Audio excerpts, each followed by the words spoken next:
गोपी, गोपी,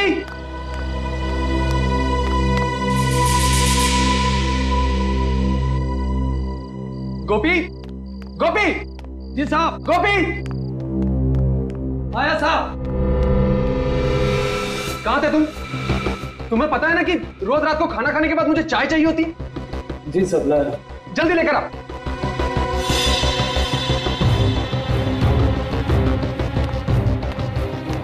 कभी कभी तुम्हें क्या हो जाता है दीपक? तुम्हें पता है ना कि गुस्सा करते हुए तुम बिल्कुल अच्छे नहीं लगते।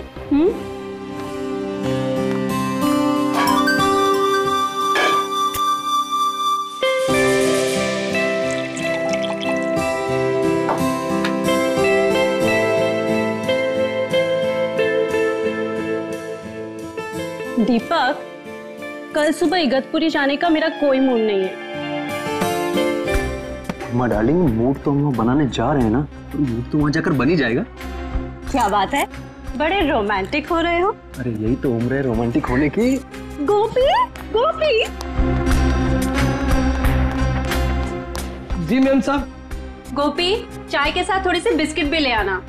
जी मैम साहब।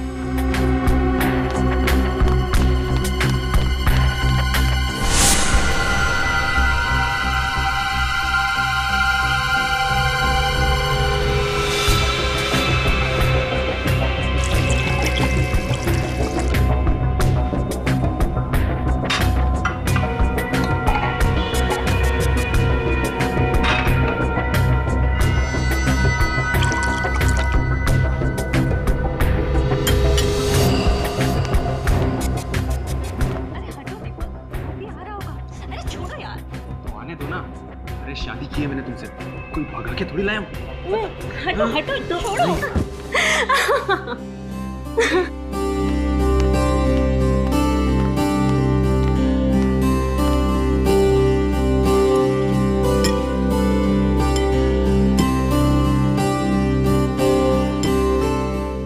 गोपी, तुम्हारी इलायची वाली चाय का तो कोई जवाब ही नहीं, और तुम्हारी जैसी चाय ना दुनिया में कोई नहीं बना सकता। ए सुनो, अभी तुम अपने कमरे में जाओ। कल सुबह में जल्दी उठा देना, हमें 6 बजे निकलना है। जी साहब। जाओ।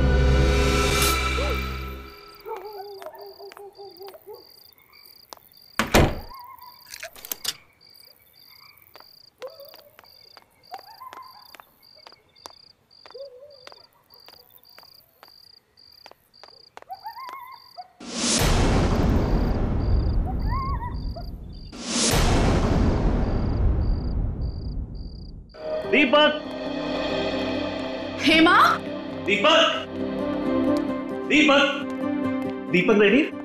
नहीं साहब, अभी तक तो वो लोग सो रहे हैं। क्या? हमें 6 बजे बुला के खुद सो रहा है? दीपक, दीपक, क्या हुआ? कुछ जलने की बू आ रही है ना? मुझे भी आ रही है। तब आओ देखते। दीपक,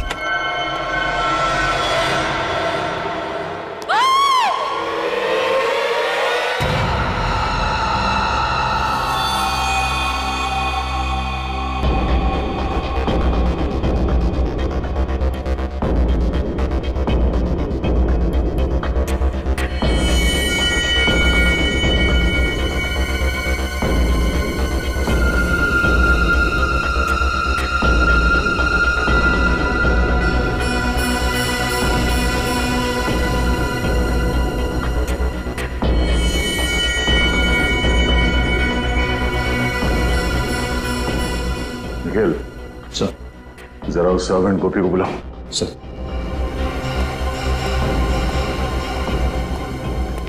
गोपी, इधर आओ।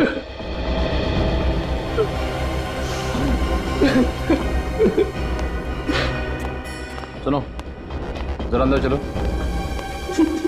सर।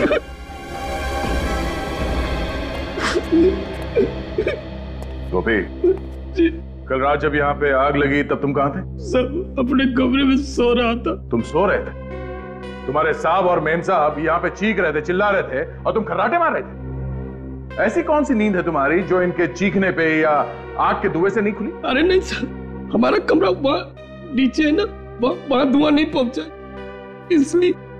मगर चीखे तो पहुंची होंगी ना? कान में रुई डाल के सो रहे थे क्या? अरे नहीं सब चीखे नहीं सुनाई थी, नहीं भाग के ना अपने साहब को बचाता ना, वो तो थोड़ी सी पी ली।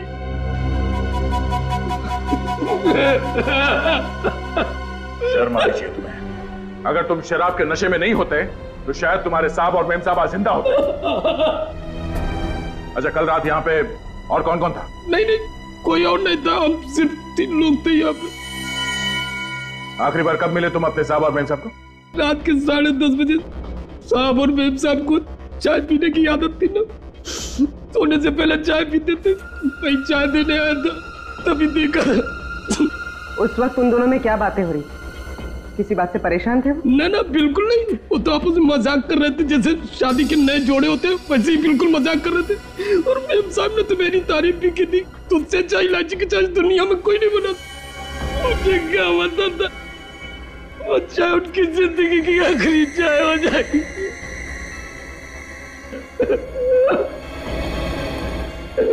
कमाल है, इस कमरे में आग लगी पर पलंग और गद्दे के अलावा यहाँ पे और कुछ नहीं जला। पर सर, जब दीपक और हेमा आग में जल रहे थे वो चुपचाप सोते रहे, वो चीखे क्यों नहीं, चिल्लाए क्यों नहीं, यहाँ से भागे क्यों नहीं? पर कहीं ऐसा तो नहीं कि पहले दोनों को मार के बेड पे सुला दिया और बाद में आग लगा दी? अब ये तो डॉक्टर सालुंके ही बताएंगे कि मार के सुलाया है या सुला के मारा है।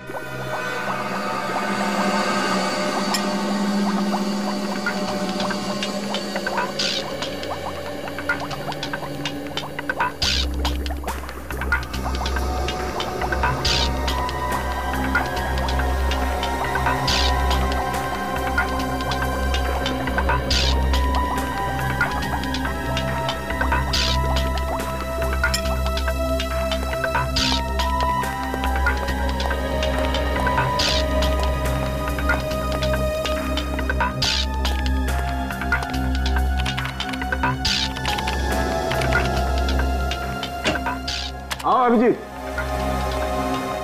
भाई, तुम लोगों का अंदाजा एकदम सही था। ये दीपक और हेमा वाकई इस हालत में नहीं थे कि अपने आप को आग से बचा सके। मतलब दोनों जख्मी थे? नहीं ब्रेडी, जख्मी तो कतई नहीं थे, क्योंकि ना तो इन दोनों के शरीर पर गोली का निशान था, ना किसी चाकू का निशान था, और ना ही किसी और तरीके की चोट का निशान। तो फिर इन्होंने अपने आप को बचाने की कोशिश क्यों नहीं की? गैरी हैथर की वजह से। गैरी हैथर? ये क्या है डॉक्टर साहब? पूर्वी एक किस्म का केमिकल होता है जो अधिकतर एनेस्थीसिया या बेहोश करने की दवाइयों में मिलाया जाता है, और वही गैरी हैथर मुझे इन लोगों की चाय में मिला। ओह, तो जब आग लगी थी तो दोनों बेहोश थे? बिल्कुल, इसलिए बेचारे ना तो चिल्ला सके और ना ही भाग सके। हाँ, आओ बताता हूं।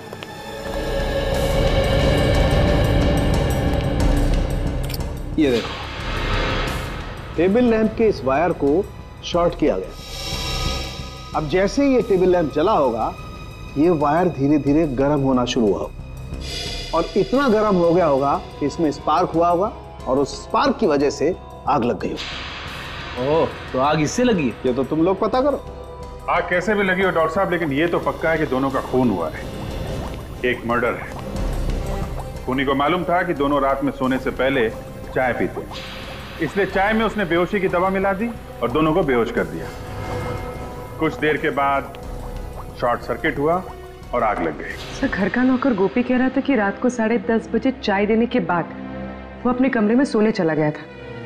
रात को मेन गेट उसी ने बंद किया और फिर सुबह उसी ने खोला। सर, तो कहीं ये सब गोपी ने तो नहीं किया? हो सकता है। मुझे लग रहा है कि ये काम अकेले गोपी के बस का नहीं है, कोई और भी है जो इसके साथ मिला हुआ है।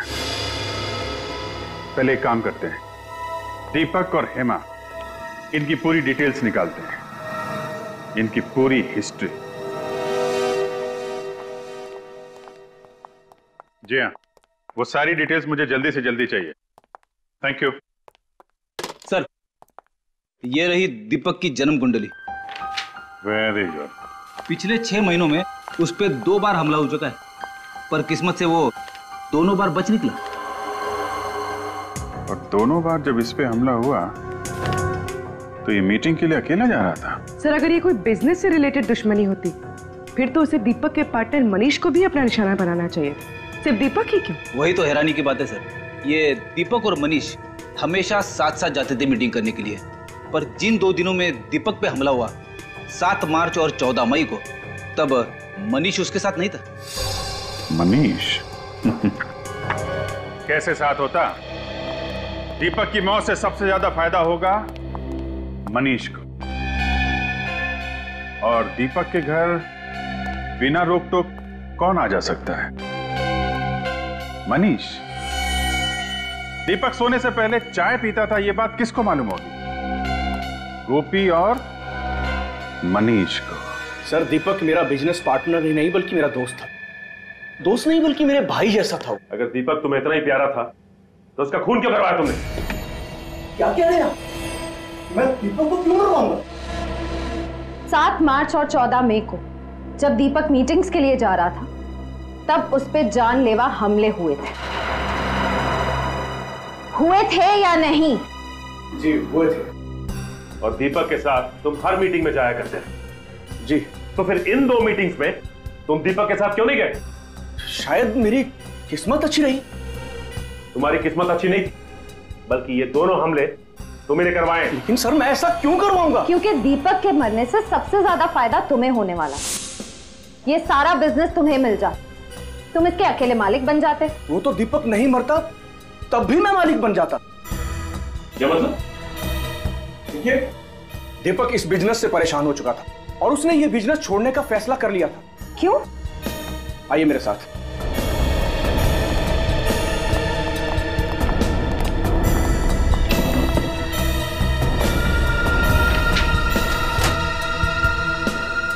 दीपक बिजनेस इनकी वजह से छोड़ रहा था।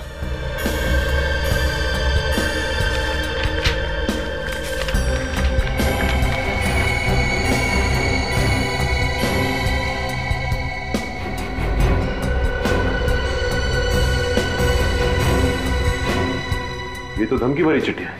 ये चिट्ठियां कौन भेजता था? पता नहीं सर, है कोई गुंडा जो हर महीने हमसे 5 लाख रुपए मांगता था और कहता था अगर पैसे नहीं दोगे तो 5 लाख टुकड़े कर दूंगा। तुमने पुलिस में रिपोर्ट नहीं लिखवाई? नहीं सर, दीपक इन चीजों की परवाह नहीं करता था और वो इस दादागिरी के सख्त खिलाफ था और मुझे भी वो पैसे देने से मना करता था। ये चिट्ठियां आती कैसे थी? कभी गाड़ी के कांच पर लगी हुई मिलती थी तो कभी ऑफिस के दरवाजे के नीचे मिलती थी। अरे साहब आप लोग ये क्या कह रहे हैं? साहब की चाय में बेहोशी की दवा क्यों मिलाऊंगा आखिर में? ताकि दीपक और हेमा सोते रहे, कमरे में लगी आग से वो खुद को बचा ना पाए। इतनी घिनौनी हरकत तुम सपने में भी नहीं कर सकते। और साहब के साथ नमक खाना उम्मीद करने से पहले हम अपनी जान न दे देते। समझ क्या रखे आप लोग? देख ये सब बातें किताबों में अच्छी लगती हैं और सच तो ये है थोड़े से पैसे के चक्कर में तेरा ईमान टकमका गया। तूने अपने साहब और मेन साहब की जान ले ली, समझा? अरे झूठे साहब, ये झूठे। किसने दिए थे तुम्हें पैसे ये सब करने के लिए? बताओ। किसी ने नहीं दिए सब। तो फिर तुमने चाय में वो नशे की दवाई क्यों मिलाई? हाँ, लैम्प के साथ छेड़खानी क्यों की तुमने? बोलो, शॉर्ट सर्किट क्यों किया? उस लैम्प को मैं क्या छूऊंगा? मैं कैसे छेड़खानी कर सकता हूँ उसको? मुझे तो वो बाथरूम का जो पानी गर्म करने वाला होता वो भी चलाना नहीं आता, तो इसको क्या छूऊंगा सर? इस घर में सिर्फ 3 लोग रहते, दीपक, हेमा और तुम, जिनमें से 2 मर चुके हैं, तो बचे सिर्फ तुम। नहीं, कल एक आदमी और आया था, उसने लैब के साथ छेड़खानी की होगी, उसने छुआ होगा। कौन आया था? वो बिजली वाली दुकान में जो होता है ना, क्या कहते हैं? इलेक्ट्रिशियन वाला। हाँ इलेक्ट्रिशियन। कितने बजे आया था? 7 साढ़े 7 बजे। किस लिए आया था? वो बोला था कि हाँ साहब के कमरे का एसी ठीक करना। अच्छा, तुमने बुलाया था उसे? नहीं, मैंने नहीं बुलाया था। तो फिर किसने बुलाया? साहब ने बुलाया होगा। तुमने उसे यहाँ से बाहर जाते हुए देखा? नहीं साहब, वो उस समय तुम्हें किचन में था, कब चला गया पता ही नहीं चला। इसका मतलब सर वो इसी घर में कहीं छुपा हुआ था। हाँ, और उसी ने मौका मिलते चाय में नशीली दवाई मिलाई और स्लैम का शॉर्ट सर्किट कर दिया। मिल गया। 59 गीता मार्ग, बलवंत नगर। हाँ सर, इस एड्रेस पर कल हमारा इलेक्ट्रिशियन गोपाल गया था सर। गोपाल को बुलाओ। मगर आज तो काम पर आया नहीं सर। तो फोन करके जल्दी बुलाओ उसे, जरूरी बात करनी है। सर मैं सुबह से कई बार ट्राई कर चुका हूँ, लेकिन उसका फोन स्विच ऑफ आ रहा है। लगता है उस बेचारे की तबीयत ठीक नहीं। बेचारा? कोई बेचारा नहीं है वो। दो फोन किया उसने। क्या? कौन? सर, मैंने तो उसे 3 दिन पहले काम पर रखा था सर। इस चक्कर में मैं तो नहीं फंस जाऊंगा ना? उम्मीद करो कि गोपाल जल्दी मिल जाए, वरना फंस भी सकते हो। तुम्हारे पास उसकी कोई फोटो वोटो है? वाह, बिना फोटो या बिना आई कार्ड के तुमने किसी को भी ऐसे ही काम पे रख लिया? नहीं सर, मैंने तो आईडी कार्ड मांगा था। उसने कहा कि गांव में भूल गया हूँ, अगले हफ्ते उसका भाई आया तो लेके आएगा। उसका चेहरा तो याद है ना तुम्हें? हाँ सर, बहुत अच्छी तरह। उसका स्केच बनवाओ हमारे लिए। पता तो चले ये गोपाल कहाँ कहाँ शॉर्ट सर्किट करता फिर रहा है।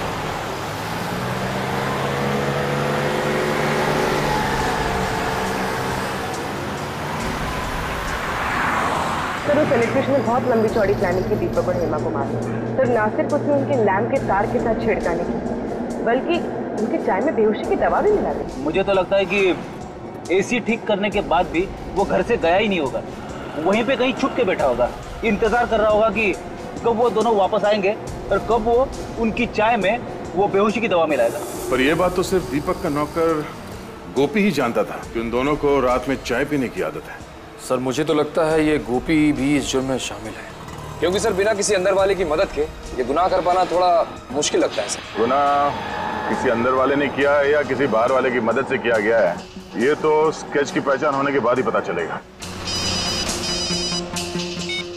हाँ श्रेया, अच्छा उस इलेक्ट्रिशियन का स्केच है हमारे क्रिमिनल रिकॉर्ड में?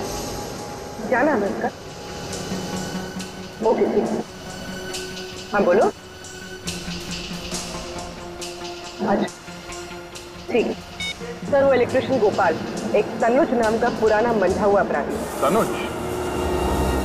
और वो धमकी भरे खत, उसका कुछ पता चला? हाँ सर, उन पे लगे हुए इंग्लिश के निशान बता दे कि वो रंगा नाम के मुजरिम थे।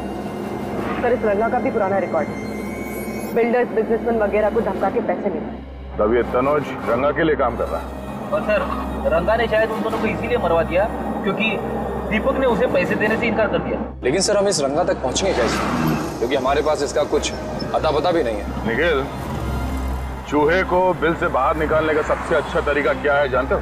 क्या है सर? चूहे के बिल के बाहर रोटी का टुकड़ा फेंको और आराम से बैठ के तमाशा देखो। इस रंगा नाम के चूहे को बाहर निकालने के लिए रोटी खिलाएगा मनीष, दीपक का पार्टनर मनीष।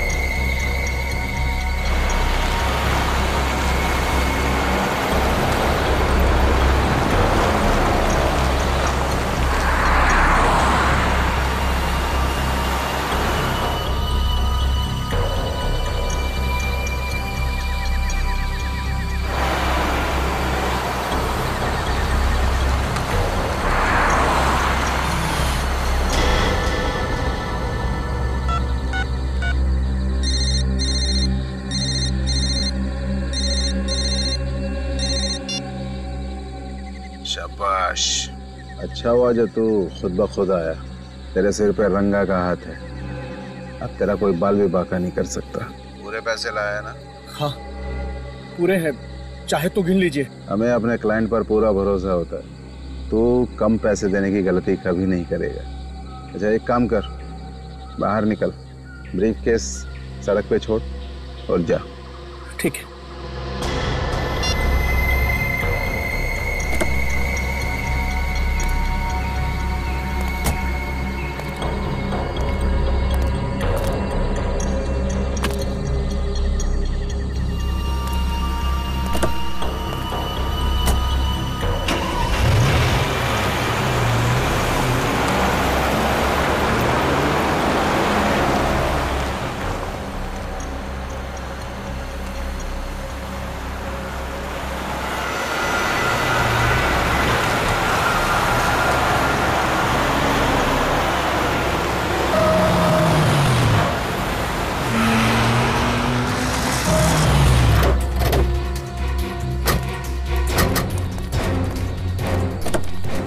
निकल।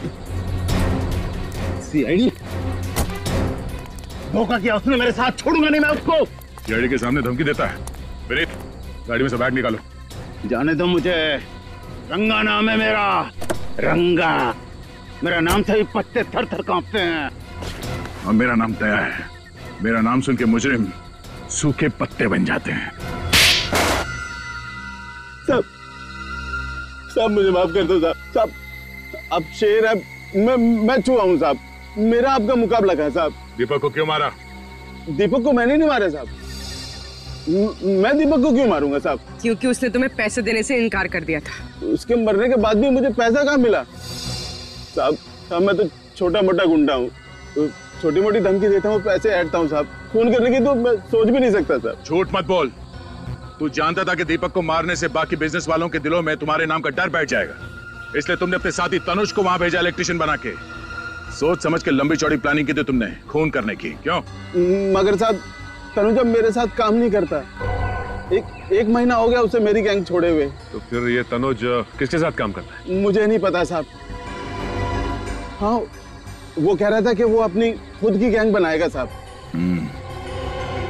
कहीं इस दीपक की मौत के पीछे इस तनुज की गैंग का हाथ तो नहीं है?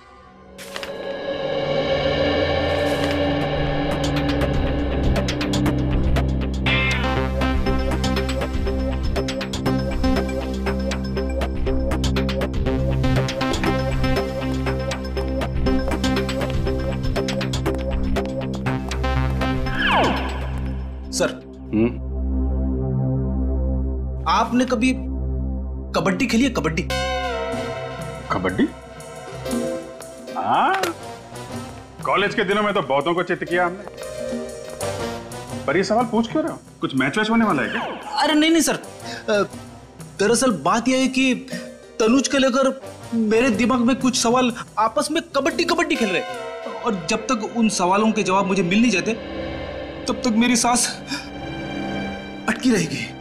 अच्छा, चलो बताओ, कौन से सवाल हैं जो तुम्हारे पेट में उछल कूद रहे हैं? पहला सवाल तो ये कि अगर तनुज रंगा की गैंग में है ही नहीं तो फिर उसने ये जुर्म क्यों किया? ना तो दीपक के घर से पैसे चोरी हुए और ना ही उसकी तनुज के साथ कोई पुरानी दुश्मनी थी। दुश्मनी तनुज की नहीं फ्रेडी, किसी और की थी। कोई तो है जिसे दीपक की मौत से बहुत बड़ा फायदा पहुंचने वाला है, उसने ये सब करवाया है। सर एक अजीब सी बात पता चली। हाँ? क्या बात है? सब परसों हाईवे नंबर 47 पे एक एक्सीडेंट हुआ था किसी नरेश का। उसमें भी हस्बैंड और वाइफ दोनों जलकर मर गए थे। अच्छा, उनका इस केस से कुछ लेना देना है? हाँ सर, 4 बातें एक जैसी इन दोनों केसेस में। पहली, नरेश की भी दीपक की तरह नई नई शादी हुई थी। दूसरी, नरेश और उसकी वाइफ दोनों ने खुद को आग से बचाने की कोशिश नहीं की। और तीसरी बात सर, उन दोनों की बॉडी में से भी वही कैरी हैथर नाम का केमिकल पाया गया जो इंसान को बेहोश कर देता है। और चौथी बात? चौथी और सबसे अहम बात सर, नरेश भी दीपक की तरह अमीर सक्सेसफुल बिल्डर था। बिल्डर? हाँ। है कौन ये सिर्फ बिल्डर लोगों को ही निशाना बना रहा है? इस नरेश और उसकी बीवी की बॉडीज कहाँ हैं? सर उन दोनों की बॉडीज पुलिस मॉर्ग रूम में है। एक काम करो, बॉडीज को फोरेंसिक लैब भिजवा दो। सर नरेश कुमार, इनके घर वालों से भी मिलना पड़ेगा। हमारी तो कुछ भी समझ में नहीं आ रहा है साहब कि खूनी कौन होगा। मेरे बेटे की तो किसी से दुश्मनी भी नहीं थी साहब, किसी से दुश्मनी नहीं। और आपकी बहू प्रीति की? वो बेचारी तो यहाँ ज्यादा किसी को जानती तक नहीं थी, कनाडा में ही पली बड़ी थी। तो क्या उसने शादी के बाद यही रहने का मन बना लिया था? नहीं, बल्कि नरेश ने अपना बिजनेस छोड़ के प्रीति के साथ कनाडा जाके सेटल होने का प्लान बनाया था। यानी नरेश भी अपना बिजनेस छोड़ना चाहता था, बिल्कुल दीपक की तरह। अच्छा, ये नरेश अपना बिजनेस क्यों छोड़ना चाह रहा था? कुछ मालूम है आप लोगों को? वो हमसे बिजनेस की बातें शेयर नहीं किया करता था। तो क्या पिछले कुछ दिनों में वो परेशान था या उसे किसी तरह की धमकियां मिल रही थी? धमकियों का तो पता नहीं, लेकिन कुलभूषण की वजह से वो बहुत परेशान था। कुलभूषण की वजह से? ये कुलभूषण कौन है? वो एजेंट जो मेरे बेटे को कनाडा जाने के लिए वीजा का इंतजाम कर रहा था साहब। लाखों रुपए ऐंठ लिए उसने, लेकिन वीजा नहीं दिला पाया। ये वीजा ना दिलवा पाने पे क्या उसने आपके पैसे लौटाए? बिल्कुल नहीं, बल्कि धमकियां और देकर गया कि अगर आप दोनों सलामती चाहते तो पैसों को भूल जाओ। तो आप लोगों को पुलिस की मदद लेनी चाहिए थी ना? लेना तो चाहता था, पर डरता था कि कहीं बहू फंस न जाए। लेकिन आपकी बहू कैसे फंस सकती? क्योंकि प्रीति ने नरेश को कुलभूषण से मिलवाया था। आपकी बहू प्रीति ने? हाँ। तो क्या प्रीति कुलभूषण को पहले से जानती थी? हाँ, प्रीति कुलभूषण को बहुत अच्छे से जानती थी, बहुत पहले से। और उसने कहा था कि उसकी फैमिली का वीजा कराने में भी कुलभूषण ने उसकी मदद की थी। हम आपके बेटे और बहू की फोटो देख सकते हैं? वो दूसरे वाले घर पर है साहब। मेरे बेटे नरेश की मौत के बाद मेरा वहां पर मन नहीं लगता था साहब, इसलिए हम लोग यहाँ पर आ गए। लेकिन फिर भी साहब, मैं आज शाम तक आपको फोटो भिजवा देता हूँ। थैंक्स। लगता है हमें भी कनाडा का वीजा लेना पड़ेगा इस कुलभूषण से।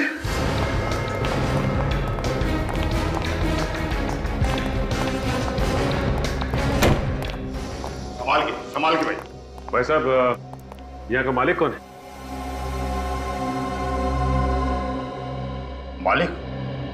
मालिक तो आपके सामने खड़ा है। तो आप हैं कुलभूषण? कुलभूषण मेरा किराएदार था जी, आज ही दुकान खाली करके चला गया। कुलभूषण चला गया? अरे चला क्या गया जी, मैंने उसे निकाल दिया। बहुत शिकायत थी उसके खिलाफ कि वो शराफत की आड़ में बहुत गैरकानूनी काम करता है। भाई साहब, ठीक तरह से निकालिए, कभी भी आ जाएगा, कहेगा मेरा फोटो खराब कर दिया। भाई साहब, ये बताइए कि आपके पास उसकी फोटो तो होगी ना? फोटो तो मेरे पास है, और मैं आपको क्यों दिखाऊं? क्यों? देखिए, हम लोग सीआईडी से, और हमें शक है कि कुलभूषण का हाथ दीपक नाम के बिल्डर के खून में भी। वो दीपक कुमार जो 2 दिन पहले अपने घर में जलकर मर गया था? जी हम उसी की बात कर रहे हैं। एक मिनट। ये वो एग्रीमेंट है जिससे दुकान को मैंने किराए पर दिया था। मैं उससे सिग्नेचर करवाने लाया था, उसका फोटो इसमें है, देखिए।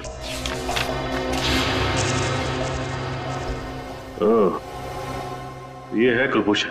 सर, लगता है ये दीपक भी इस कुलभूषण के चंगुल में फंस गया था, विदेश जाने के लालच में। अब दीपक के परिवार वाले ही बताएंगे इस कुलभूषण का इतिहास। आप ठीक कह रहे सर, कुलभूषण ही वो एजेंट था जो दीपक को वीजा देने वाला था। मतलब वीजा दिया नहीं दिया, पैसे भी पूरे ले लिए। जब भी हम लोग फोन करते यही कहता, आज दूंगा, कल दूंगा, यही कह के हमें बेवकूफ बनाता रहा। दीपक ने तो बोल भी दिया था कि 1 हफ्ते में वीजा बना के दे देना, नहीं तो पैसे लौटा देना, नहीं तो हम पुलिस में कंप्लेन कर देंगे। फिर क्या हुआ? हमने अपना बेटा खो दिया। अच्छा, अब दीपक को धमकी भरी चिट्ठियां आती थी, इसके बारे में कुछ मालूम है आप लोगों को? नहीं, दीपक ने इसके बारे में कुछ नहीं बताया हमें। अच्छा, इस कुलभूषण को कैसे जानते थे आप लोग? हम नहीं जानते थे, हमारी बहू हेमा अच्छी तरह से जानती थी, उसी ने हमें मिलवाया था। पर हेमा तो बाहर पली बड़ी है, तो वो कुलभूषण को कैसे जानती थी? मुझे नहीं मालूम। नरेश को कुलभूषण से मिलवाया उसकी बीवी प्रीति ने, और दीपक को मिलवाया हेमा ने। और सर, हेमा और प्रीति दोनों ही कुलभूषण को अच्छी तरह से जानती थी, विदेश में पली बड़ी होने के बावजूद। लगता है प्रीति और हेमा दोनों का आपस में कोई ना कोई कनेक्शन है।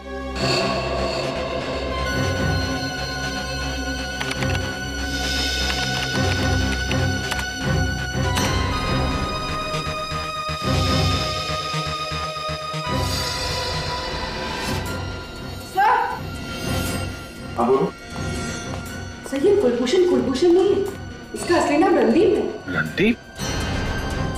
ओह, ये तो पुराना पापी है।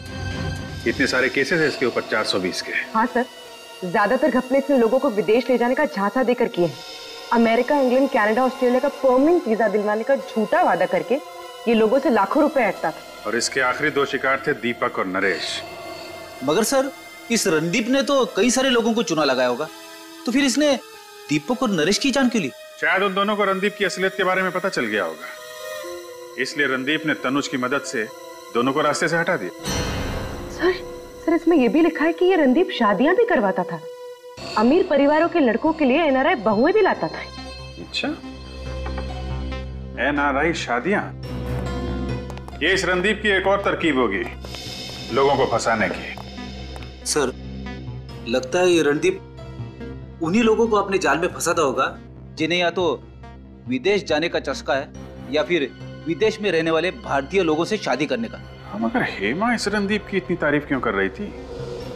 दीपक के माता पिता ने बताया था ना कि कुलभूषण हेमा को काफी सालों से जानता था। पर सर, दीपक के माता पिता तो ये भी कह रहे थे कि हेमा ऑस्ट्रेलिया में पली बड़ी है, फिर इसका इंडिया में रहने वाले 420 रणदीप से पाला कैसे पड़ गया? और नरेश के माता पिता भी कह रहे थे कि उनकी बहू प्रीति काफी सालों से कुलभूषण को जानती थी। सर, इस रणदीप ने पहले हेमा और प्रीति को अपने जाल में फंसाया और फिर उनके जरिए दीपक और नरेश को अपना शिकार बनाया।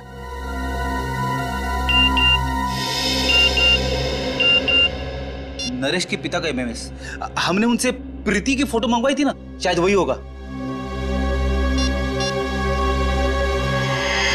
हाँ सर, ये प्रीति है। सर ये तो हेमा है। ये इसका मतलब हेमा और प्रीति दोनों एक ही हैं। ये क्या चक्कर है?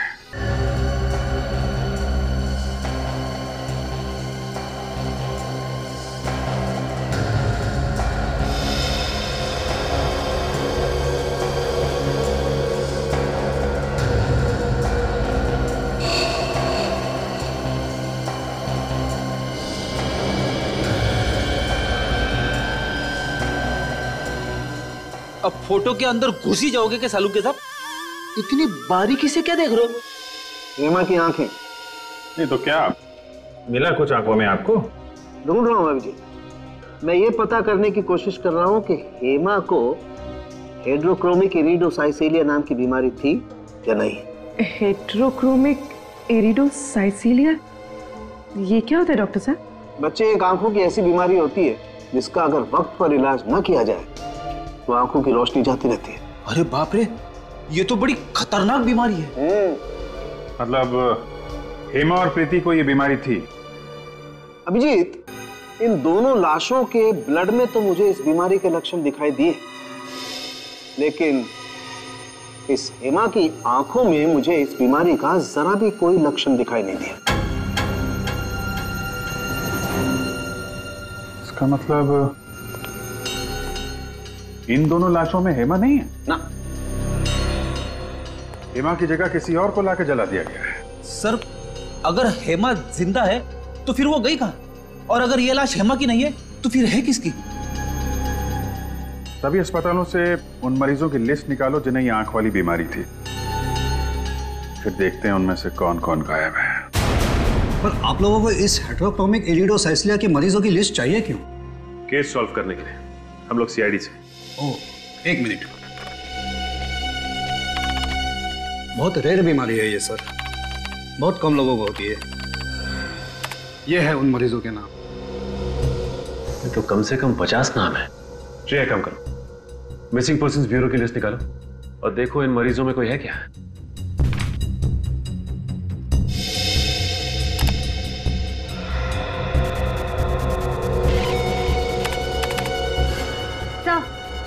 आभा का नाम है इसमें।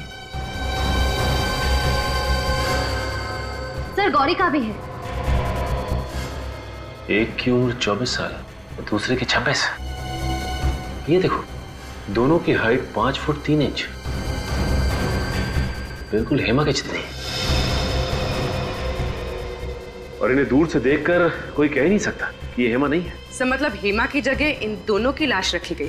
लाश? जी हाँ, लाश।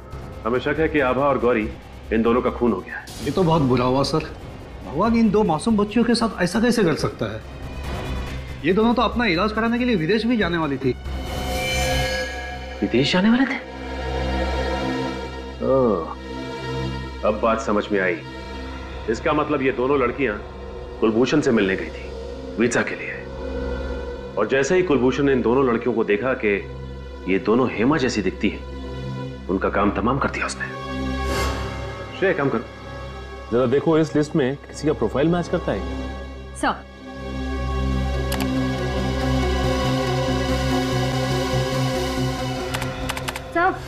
सर है, ये पूनम इसकी प्रोफाइल हेमा के प्रोफाइल से मैच करती है। तो इसका मतलब पूनम की जान भी खतरे में है। सर ये रहा बंगला नंबर 23। सर पूनम यही रहती है।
मुझे नहीं जाना, प्लीज मुझे छोड़ दो, मुझे नहीं जाना कहीं।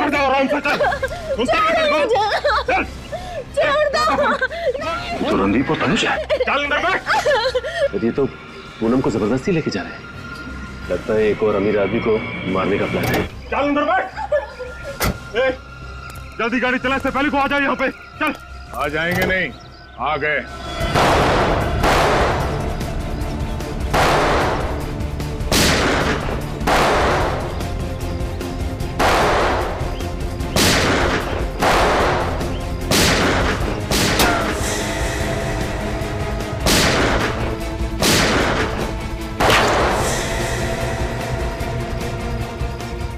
विनीत, कवर करो मुझे। Yes sir.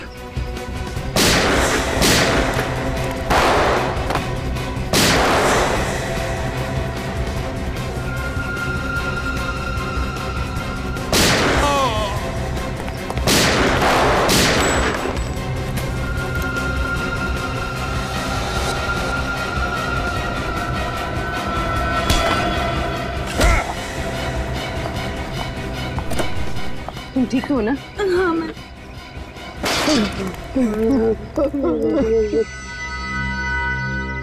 मेरी भतीजी, वो चुन चुन कर अमीर लोगों को फंसाकर शादी करते और मैं उन्हें वीजा का लालच देकर लाखों रुपए ऐंठ लेता था। और जब तुम लोगों को महसूस हुआ कि ये मुर्गी और सोने के अंडे नहीं देगी, तो तुम लोगों ने दो दो खून कर दिए, एक लड़के का और उन मासूम बेचारी लड़कियों का जिन्हें आंखों की बीमारी है। हा? ये सब रणदीप का प्लान था। मैं तो सिर्फ सुपारी लेकर खून करता हूँ। तुम्हारा अगला शिकार कौन है? हा? और किसका करने वाला है? गौरव कौन? मशहूर बिजनेसमैन गौरव विक्रांत। वो इस वक्त हेमा से शादी कर रहा है। कहाँ है ये शादी? ये शादी कहाँ है?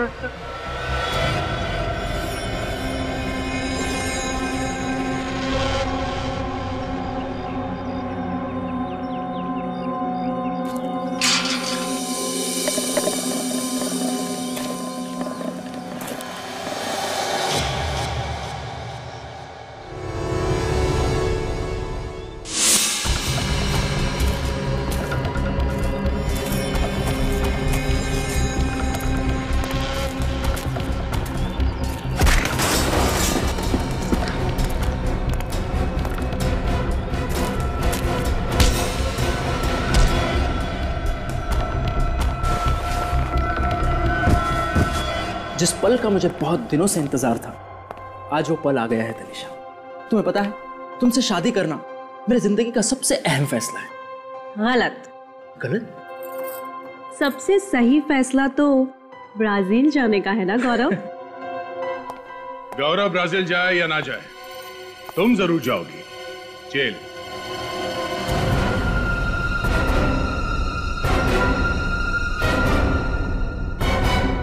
जेल? आप लोग मेरी बीवी को जेल में डालेंगे? सिर्फ जेल में ही नहीं डालेंगे, बल्कि आपकी बीवी को बड़े सम्मान के साथ फांसी के फंदे पर चढ़ाएंगे। तनिषा, ये सब लोग क्या कह रहे हैं? तनिषा नहीं, हेमा और प्रीति। क्यों, और भी बहुत सारे नाम है ना तुम्हारे। जाने दो मुझे, वरना अगले 5 सेकंड में इस कबूतर का भेजा फर्श पे पड़ा होगा। तनिषा, ये क्या कर रही हो तुम? तुम मुझ पर गन डाल रही हो? अपने पति को जान से मारोगी तुम? सॉरी गौरव, वैसे भी तुम्हारी जीवन रेखा कम थी, लेकिन अब सीआईडी के आने से और कम हो गई है। 1 2 3 4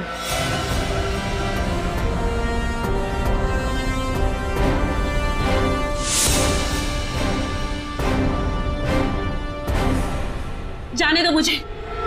जाने दूं?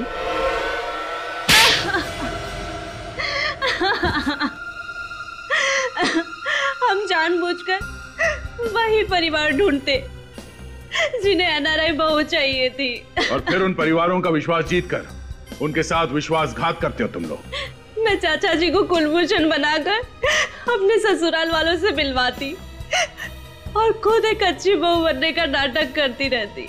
शादी जैसे पवित्र बंधन का गलत इस्तेमाल करके तुमने बहुत ही भयानक गुनाह किया है। तुम्हें तो फांसी ही होगी।